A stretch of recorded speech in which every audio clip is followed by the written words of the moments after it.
రాష్ట్ర ప్రజలంతా కాంగ్రెస్ వైపే చూస్తున్నారన్నారు టీపీసీసీ ప్రచార కమిటీ చైర్మన్ మధు యాష్కి గౌడ్. గత ఎన్నికల్లో కాంగ్రెస్ ఇచ్చిన 6 గ్యారెంటీల ఎల్పీనగర్ నియోజకవర్గంలో ఎంపీ అభ్యర్థి గెలుపునకు నాంది పలుకుతుందని ధీమా వ్యక్తం చేశారు.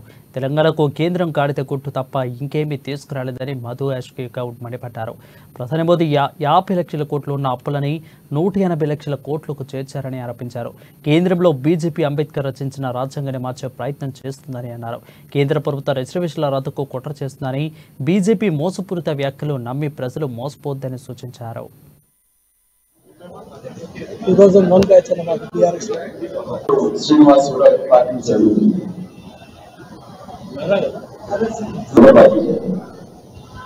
గవర్నమెంట్ యువజన అధ్యక్షులు ఉన్నారు, రమేష్ గారు, ఆర్కే పండు యువజన నాయకులు,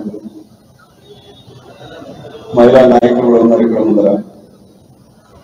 సో కాంగ్రెస్ పార్టీ వైపు యావత్తు తెలంగాణ ప్రజలు చూడడమే కాకుండా పదే పదే రాష్ట్ర ముఖ్యమంత్రి గౌరవనీయులు రేవంత్ రెడ్డి గారు బీజేపీ పార్టీ యొక్క కుట్రపూరిత రాజకీయాన్ని బయట పెడుతూ వచ్చారు.